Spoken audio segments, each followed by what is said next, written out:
네, 안녕하세요. 자, 이번 시간에는 교재 291페이지 그 상단의 세금계산서의 발급 시기를 보겠습니다. 자, 세금계산서는 언제 발급을 해야 되냐면요. 세금계산서는 재화나 용역의 공급 시기날에 세금계산서를 발급을 해야 돼요. 자, 공급 시기라고 하는 거는 뭐냐면요. 세금계산서를 발급해야 되는 날을 이야기하는데 그 날이 여러분들 교재 하단에 291페이지 하단에 공급 시기라고 해서 별도의 챕터로 나와 있죠. 자, 이거부터 먼저 볼게요. 자, 공급 시기라고 하는 거는 세금계산서 발급일을 결정짓는 날을 이야기하는데 이게 중요해요. 뭐 이런 문제로 시험에 잘 나오긴 하는데 중요하다라고 하는 거는 시험보다는 실무에서 중요하단 말이에요. 왜냐면은 세금계산서 발급일을 지어주는 날짜이기 때문에 네, 정확하게 알고 있어야 되는 부분이거든요. 근데 예를 들어가지고 6월 10일 날에 물건을 팔아요. 이 날이 물건을 판 날이다. 자, 그 다음에 7월 10일 날에 대금을 회수한 날이다. 그럼 세금계산서 발급일이 인도일이 될지 아니면 회수일이 될지에 따라서 부가세를 신고해야 되는 과세 기간이 틀려진단 말이에요. 만약에 6월 10일 날에 세금계산서 발행을 한다라고 하면은 1기 때 부가세 신고를 해야 되는 거니까 7월 25일까지 하는 거죠. 근데 만약에 대금을 회수한 날에 그 세금계산서 발행을 해야 된다라고 하면은 2기 때 부가세 신고를 해야 되는 거단 말이에요. 그래서 그 공급 시기는 세금계산서 발급일을 결정짓는 거기 때문에 실무에서는 중요해요. 왜냐면은 세금계산서 잘못 발행하면은 가산세라고 하는 게 있단 말이에요. 자, 그러면 그 부가세법상 공급 시기가 법에 명확하게 주어져 있는데 어떻게 주어져 있는지 한번 볼게요. 하단에 1번에 재화의 공급 시기가 있죠. 자, 재화는 이제 뭐 우리가 쓰는 것들 있죠. 돈 주고 사용하는 것들이 재화다라고 했어요. 그러면 1번에 일반적인 경우가 있는데 동그라미 1번에 재화의 이동이 필요한 경우는 재화가 인도된 때가 공급 시기가 돼요. 그래서 물건을 판 거라고 하면은 회수일이 아니라 인도일이 공급 시기가 돼요. 물건을 넘긴 날. 대금 회수 여부와 관계없어요. 물건을 팔았으면은 그 날이 공급 시기가 되는 거예요. 그래서 여러분들이 재무회계할 때 분개하시죠. 차변의 외상 매출금, 대변의 제품 매출. 외상으로 물건을 팔았다 하더라도 수익을 잡잖아요. 뭐 그런 맥락에서 생각을 하시면 되겠고, 이번에 재화의 이동이 필요하지 않는 경우에는 재화가 이용 가능하게 된 때가 공급 시기가 돼요. 근데 건물 같은 거는 뚝 떼가지고 뭐 넘길 수 있는 게 아니죠. 그래서 뭐 건물 같은 걸 판다라고 하면은 그 건물을 이용 가능하게 된 때가 공급 시기가 된다라는 거. 자, 3번은 됐어요. 넘어가도 되겠습니다. 자, 그 다음 페이지 볼게요. 그 다음 페이지 보시면은 2번에 거래 형태별 공급 시기가 있죠. 1번에 현금 외상 할부 판매의 경우에는 재화가 인도되거나 이용 가능하게 된 때. 그래서 방금 말씀드렸듯이 외상으로 판 것도 외상으로 판매한 시점에 수익 분개하잖아요. 그래서 인도되거나 이용 가능하게 된 때가 공급 시기가 되겠고, 그 다음 2번에 장기 할부 판매, 완성도, 기준 지급 조건부, 중간 지급 조건부 판매 또는 전력의 공급이 있잖아요. 자, 장기 할부 판매부터 먼저 볼게요.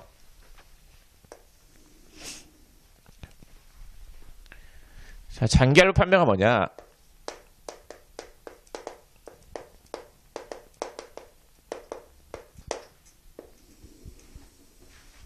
장기 할부 판매는 만약에 이제 연도를 2년으로 했다. X 1년도가 있고 X 2년도가 있다. 그 다음에 X 1년도 3월 1일 날에 물건을 팔아요. 인도를 해요.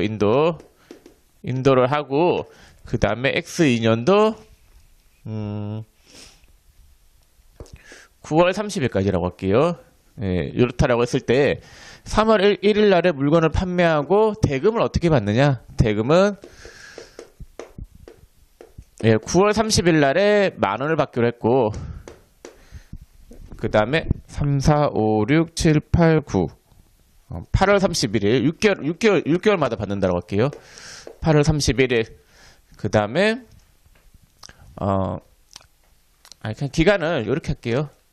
여기 9월 30일. 그 다음에 요때 3월 31일 그냥 제 마음대로 할게요. 요때 10,000원 받고 9월 31일 날 10,000원 받기로 했어요. 자, 이렇게 할부로 판매한 거예요. 3회에 걸쳐서 할부한 거죠. 그럼 물건을 판매하고 난 다음에 대금 회수가 후불로 이루어지는 경우인데, 후불로 이루어질 때 최종 그 할부금 회수일까지 기간이 몇 년 이상이에요? 1년 이상이잖아요. 이렇게 1년 이상짜리인 거를 장기 할부 판매다라고 해요.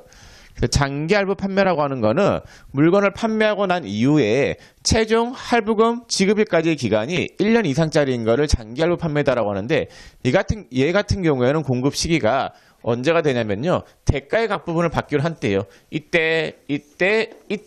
네, 이때 3회에 걸쳐서 공급 시기가 이루어지겠고 세금계산서는 어떻게 발급이 되느냐? 세금계산서는 그 날짜별로 자, 9월 30일 날 만 원 받기로 한 거잖아요. 요때 한 장이 끊길 거고 그 다음에 3월 31일 날에 또 돈을 받기로 한 거잖아요. 요때 또 세금계산서가 끊길 거고 또 요때 또 세금계산서가 9월 30일자로 해서 만 원에 1,000원 이렇게 끊기게 되는 거예요. 그래서 장기 할부 판매는 공급 시기가 언제가 되냐면요. 대가의 각 부분을 받기로 한 때, 요때가 된다라는 거. 근데 일반 할부 판매 있죠. 일반적인 할부 판매는 그냥 1년이 안 되는 것들. 만약에 4월 1일 날 물건을 판매하고 5월 31일 날 만 원을 받기로 하고 그 다음에 8월 31일 날 또 만 원을 받기로 했다. 그러면 최종 할부금 회수일까지의 기간이 1년이 넘지 않는 거죠. 이런 거는 그냥 일반 할부 판매인데 얘 같은 경우에는 판매한 날, 인도한 날인 4월 1일 날에 세금계산서가 4월 1일자로 해가지고 그냥 2만 원짜리가 이렇게 끊기는 거예요. 2만 원에 2천 원짜리. 근데 장기 할부 판매는 대가의 각 부분을 받기로 한 때가 공급 시기이기 때문에 그때 할부금 회수일마다 세금계산서가 끊긴다라는 거. 자, 그 다음에 거기 보면 완성도 기준 지급 조건부가 있는데 그건 좀 이따 이야기하고 그 다음에 옆에 보시면은 중간 지급 조건부 판매가 있죠. 그거부터 설명을 할게요. 중간 지급 조건부 판매.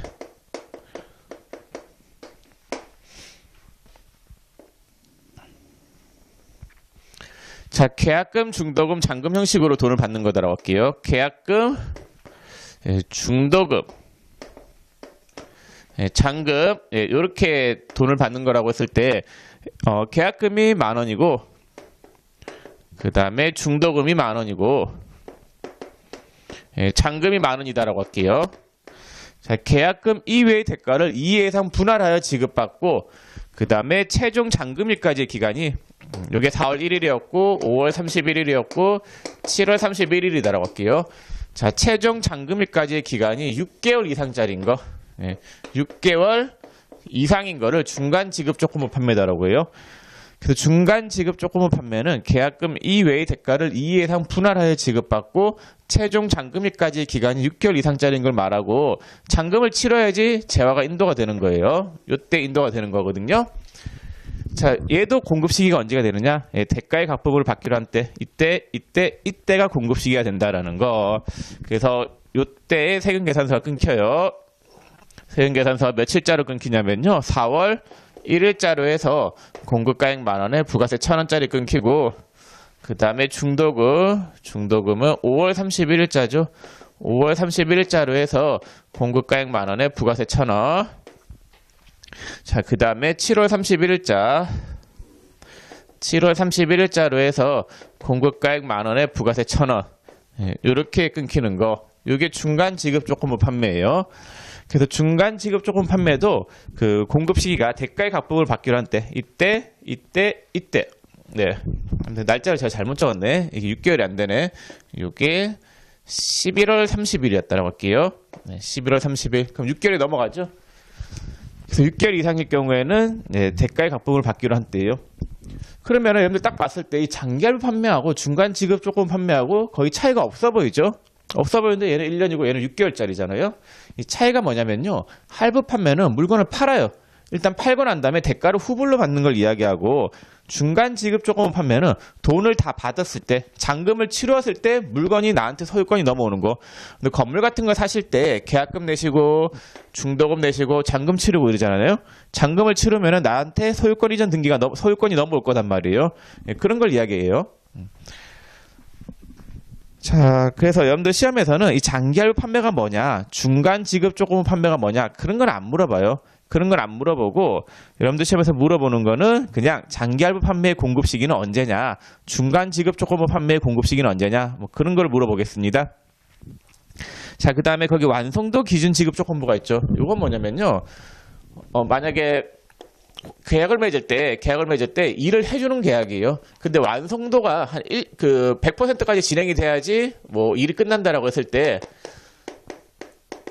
뭐 한 30% 진행이 됐을 때는 대금을 한 30만 원 받기로 했고, 그 다음에 70% 진행이 됐을 때는 대금을 70만 원 받기로 했다. 그런 경우 있잖아요. 완성도에 따라서 대가의 각 부분을 받기로 한 금액이 있을 거 아니에요. 예, 그러면 이때는 공급 시기가 언제가 되느냐? 완성도에 따라서 대가의 각 부분을 받기로 한 때가 공급 시기가 돼요. 그래서 30%가 됐을 때 이 시점으로 세금계산서가 한 장 끊길 거고, 70% 시점이 됐을 때 이 시점에 세금계산서가 또 한 장 끊기게 될 거예요.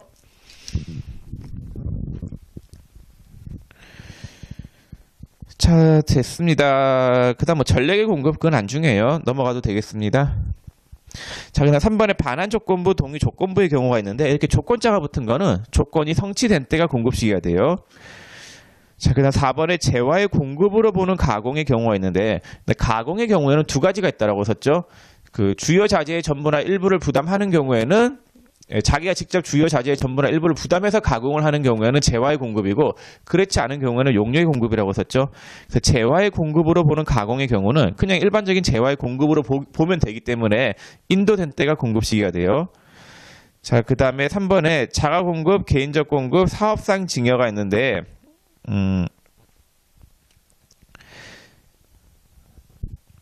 여러분들 요거는 공급 시기가 언제가 되냐면요. 여러분들 제가 좀 칠판을 좀 지우고 설명할게요. 이 부분은. 자, 여러분들 간주 공급의 공급 시기인데 그 5번 있잖아요. 5번은 간주 공급의 공급 시기인데 요거 정리를 좀 할게요. 자, 간주 공급은 크게 네 가지가 있다라고 했었죠. 자계사패, 자가 공급이 있고, 그 다음에 자가 공급은 세 가지가 있어요. 면세에 전용한 경우, 그 다음에 비영업용에 전용한 경우, 그 다음에 세 번째 판매 목적으로 타 사업장에 반출한 경우. 자, 그 다음 두 번째 개인적 공급, 세 번째 사업상 증여, 그 다음 네 번째 폐업시 잔존제하가 있어요. 자, 이렇게 네 가지가 있다라고 했었는데, 먼저 개인적 공급하고 사업상 증여는 공짜로 주는 거라고 썼죠. 그래서 무상으로 증여한 때가 공급 시기가 돼요. 여러분들 제가 책에 좀 잘못 적어놓은 건데, 뭐 그렇게 잘못 적은 건 아닌데 좀 이렇게 애매해요. 애매하긴 한데 이 법 규정이 명확하게 바뀌었어요. 바뀌어가지고 개인적 공급하고 사업상 증여는 무상으로 증여한 때라고 나와 있어요. 시행령에 보면은. 네. 그래서 개인적 공급하고 사업상 증여는 공짜로 준 거잖아요. 공짜로 준 때가 공급 시기가 되겠고, 그냥 폐업시 잔존제하가 있죠. 요거는 폐업한 시점에 전부 다 팔린 걸로 의지한다라고 썼죠. 폐업시. 요건 시험에 잘 나와요. 자, 그다음 자가 공급이 있는데, 자가 공급은 자기가 쓰는 걸 이야기하죠. 그래서 자기가 사용하거나 소비한 때, 그래서 면세 전용하고 비영업용 전용은 자기가 사용하거나 소비한 때, 사용 소비한 때가 공급 시기가 되겠고, 판매 목적 타사업장 반출은 반출한 때, 이건 시험에 안 나올 거예요. 판매 목적으로 타 사업장에 반출한 시점이 공급 시기가 되는 거예요. 이게 제일 정확하긴 해요. 책이 뭐 어떻게 보면 좀 잘못된 거긴 한데, 이렇게 좀 정리를 하세요. 이렇게 외우셔야 되세요. 시험에서 굳이 잘 나오는 걸 이야기하라고 하면은 얘가 제일 잘 나와요. 그 다음에 얘 개인적 공급하고 사업상 증여는 공짜로 준 때가 공급 시기가 된다라는 거. 자, 됐습니다. 그 다음 7번에 무인 자판기 있죠. 무인 자판기는 자판기에서 돈 꺼내갈 때가 공급 시기가 돼요. 그 다음 8번에 수출 있죠. 이건 외워두시는데, 수출은 배 실은 날, 선적한 날이 공급 시기가 돼요. 그래서 나중에 여러분들 뒤에서 수출의 경우에는 한율을 어떤 한율을 적용해야 되느냐, 뭐 그런 문제가 나온단 말이에요. 수출은 배 실은 날, 선적일 날에 한율을 적용한다라는 거. 그 다음에 위탁매매, 9번에 위탁매매가 있는데, 요거는 재무회계할 때 배웠죠? 수탁자가 최종 소비자에게 재화를 인도한 때가 공급 시기가 돼요. 재무회계에서 배운 거랑 똑같아요. 자, 그럼 2번에 용역의 공급 시기가 있는데 1번에 통상적인 용역의 공급이 있는데 용역은 일해주는 거죠. 그럼 예를 들어가지고 저희 사무실에 에어컨을 설치하는데 에어컨 설치하러 오셨어요. 그럼 제가 돈을 줄 때 설치하기 전에 돈 줘요? 설치 다 하고 돈 줘요? 설치 다 하고 돈 주죠. 그래서 용역의 공급 시기는 용무의 제공이 완료된 때, 즉 일을 다 했을 때가 공급 시기가 되는 거고, 2번에 장기 할부 완성도 기준 지급, 중간 지급 또는 기타 조건부로 용역을 공급하는 경우가 있는데 요거는 위에 재화의 공급 시기랑 똑같아요. 대가의 각 부분을 받기로 한 때이고, 그 다음에 3번에 이 가세 기간에 걸쳐 부동산 임대 용역을 공급하고 그 대가를 선불 또는 후불로 받는 경우 월수에 따라 안분 계산한 임대료. 4번에 간주 임대료. 네, 이건 시험에 안 나와요. 넘어가셔도 무방할 것 같습니다. 자, 그 다음 페이지 293페이지에 재화 수입의 경우 공급 시기가 있는데 이것도 별로 안 중요하니까 넘어가셔도 무방할 것 같습니다. 자, 그래서 공급 시기 제가 설명드린 거는 다 외워두시고 시험에 잘 나오는 것들 있거든요. 자, 그 다음 291페이지로 다시 가볼게요. 291페이지 그 상단에 4번에 세금계산서의 발급 시기가 있죠. 이건 맞아 설명 좀 다 할게요. 자, 세금계산서는 언제 발급해야 된다고 했어요? 재화나 용역을 공급한 시기, 요때 발급을 해야 된다고 했어요. 그래서 우리가 공급 시기가 언제인지 배웠죠? 자, 근데 공급 시기 이전에 먼저 교부하는 거, 선교부도 가능해요. 먼저 교부하는 게 가능한데 선교부는 반드시 대가를 며칠 이내에 수령해야지 가능하냐면요. 대가를 7일 이내에 수령해야지만 가능하다라는 거.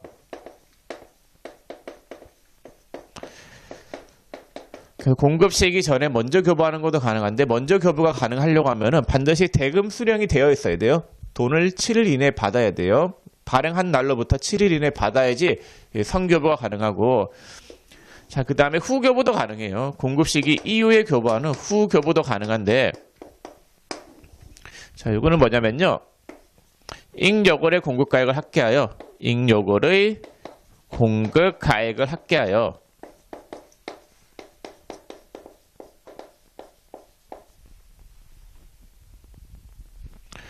당해 월의 말일자를 발행일로 하여 당해 월의 말일자를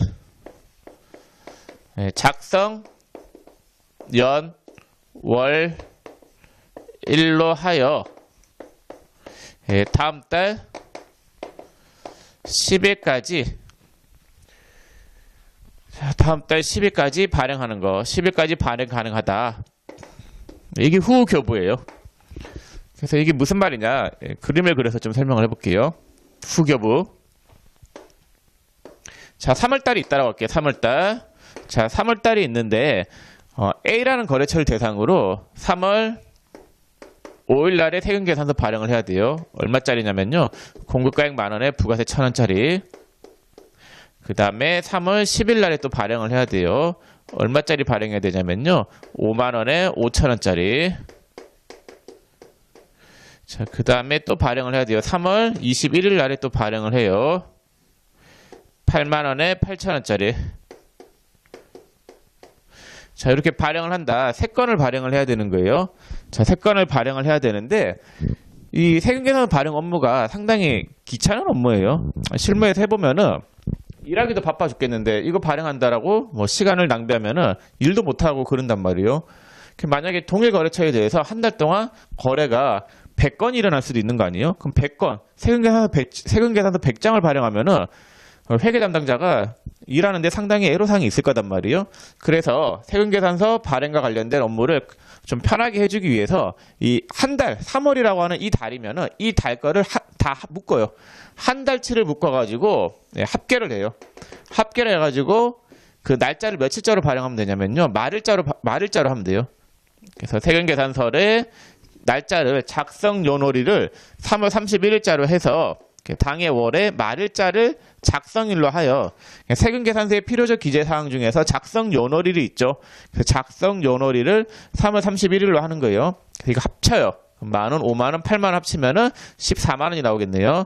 14만원에 부가세 14,000원. 해서 이걸 언제까지 발행하면 되냐면요. 다음 달 10일인 4월 10일까지 발행. 4월 10일까지 발행하면 된다라는 거. 요게 후교부예요. 그래서 실무 가시면은 4월 10일까지 발행일로 하여 교부, 발행일 교부. 그래서 4월 10일까지 교부하면 되는데 실무가시면은 거의 세금계산서가 이런 식으로 발행이 되고 있어요. 월 말을 기준으로 해가지고 다음 달 10일까지 발행을 보통 해요. 여기 후교부예요, 후교부. 실제로 물건을 3월 5일날 팔았다 하더라도 날짜를 3월 31일자로 해서 발행할 수 있는 거예요. 자, 그럼 책 보시면은 거기 후교부 해가지고 1번, 동그라미 1번에 대한 내용을 했고, 뭐 동그라미 2번하고 동그라미 3번은 뭐 굳이 안 읽어도 될 것 같은데, 무슨 말이냐면요. 이 묶을 때 있잖아요. 이렇게 묶어서 발행할 수 있어요. 자, 3월 달 거인데, 3월 5일부터 3월 15일 거까지. 예, 요거를 묶어요. 요때 거를 묶어가지고 15일자를 작성일로 하여 다음 달 10일인 4월 10일까지 교부하는 거, 이것도 가능한 거예요. 그게 동그라미 2번에 대한 내용이고, 뭐 동그라미 3번, 뭐 그건 됐어요. 자, 해서 후교부까지 설명을 다 드렸는데, 여러분들 그거 뭐지? 여기 보면은 여러분들이 꼭 아셔야 될 내용 중에 하나가 저기 앞에서 제가 하나 적어드린 게 있는데 288페이지 가보세요. 288페이지 상단에 그 세금계산서의 필요적 기재사항에서 기재사항에 동그라미 4번에 작성연월일이 있죠. 제가 작성연월일이지 발행연월일은 아니다라고 했었죠. 작성일하고 발행일은 달라요. 그래서 보시면은 이게 3월 31일이 작성연월일이죠. 네, 작성연월일이에요. 네, 근데 발행은 언제까지예요? 4월 10일까지 발행하니까 발행일은 만약 4월 10일 날 발행했으면 발행일은 며칠이에요? 4월 10일이죠.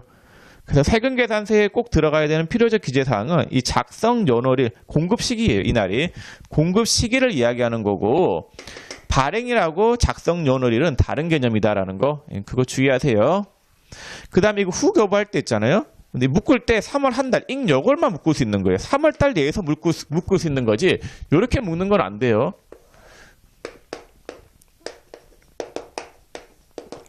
네, 뭐 2월 15일부터 3월 15일 이런 식으로 묶는 건 안 된다라는 거. 묶을 때는 한 달, 잉여월 내에서 묶어야 된다라는 거. 자, 이렇게 해서 세금계산서하고 공급시기에 대한 내용은 모두 설명을 마쳤습니다. 자, 그러면 교재 294페이지에 연습 문제가 있잖아요. 요거를 좀 풀어볼게요. 풀어볼 텐데 여러분들 먼저 한번 풀어보세요. 전 좀 칠판을 지울 테니까 한번 풀어보시기 바랍니다. 자, 1번에 294페이지 연습 문제 1번 보시면은 다음 중 세금계산서의 필요적 기재사항이 아닌 것은 공급받는 자, 1번에 공급받는 자의 등록번호가 있는데 공급받는 자는 사업자 등록번호가 있어야 되겠고 2번에 공급하는 자의 주소가 있는데 주소는 없어도 돼요. 네, 공급하는 자의 사업자 등록번호, 그 다음에 상호, 대표자 상명만 들어가면 돼요. 2번에 세금계산서 발행하고자 한다. 추가적으로 반드시 있어야 하는 정보는 무엇인가? 1번에 주 대응 시럽은 주 레오 주에 CD 5개를 개당 10만원에 공급하였다. 날짜가 없네요. 그래서 3번 작성 연월일이 답이 되겠고 3번에 다음 자료에서 세금계산서의 필수적 기재사항을 모두 모은 것은 가. 공급하는 사업자의 등록번호와 성명 명칭 있어야 되겠죠. 2번 공급받는 자는 사업자 번호만 있으면 되겠고 그 다음에 다에 공급 가액하고 부가가치 세액 맞고 라에 공급 연월일은 아니죠. 작성 연월일이어야 되겠죠. 그래서 답은 몇 번이 되냐면요. 3번이 답이 되겠고 4번 다음 중 부가가치 세법상 세금계산서 발급 의무가 면제되는 경우에 해당되지 않는 것은 1번에 택시 운송 사업자, 노점 또는 행상을 하는 사람, 그 밖에 기획 재정 불용으로 정하는 사업자가 공급하는 재화 또는 용역, 그건 맞고. 그다음 2번에 간주임대료, 간주자 들어가는 거는 전부 다 증빙 발급 의무가 면제된다라고 했었죠. 그다음 3번에 모기미, 4번에 소매업을 경영하는 자가 사업자에게 공급하는 재화 또는 용역. 앞에서 제가 한번 설명을 드렸는데 그 소매업자는 세금계산서 발급 의무가 면제돼요. 근데 사업자가 사업자 등록증을 제시하고 세금계산서 발급을 요구하면 그때는 교부해야 된다고 했었죠.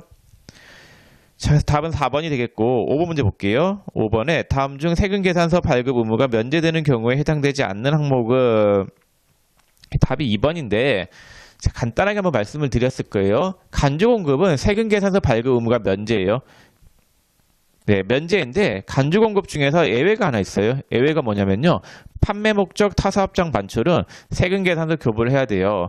자, 근데 여러분들 이거 같은 경우에는 여러분들 제가 잘못 이야기했어요. 죄송해요. 네, 이번에 판매 목적 타사업장 반출을 제외한 간주 공급이네. 네. 일반적인 간주 공급은 증빙의 발급 의무가 면제죠. 잘못 이야기했어요. 답은 1번이죠.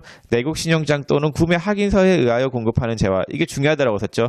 내국 신용장에 의한 국내 공급은 뭘 교부해야 된다고 했어요? 영세율 세금 계산서 교부해야 된다고 썼죠. 답은 1번이 되겠고.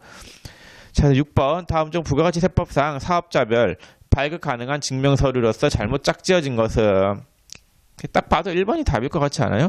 간이가세자는 세금계산서 발행할 수 있다라고 했어요? 없다라고 했어요? 없다라고 썼죠? 답은 1번이 되겠고 7번 다음 세금계산서에 대한 설명 중 가장 적절하지 않은 것은 1번에 세금계산서는 월별로 합계하여 발행할 수도 있다. 네, 맞죠? 월합계 세금계산서. 2번에 세금계산서는 3년간 보관하여야 한다. 아니에요. 5년이에요. 이건 좀 외워두세요.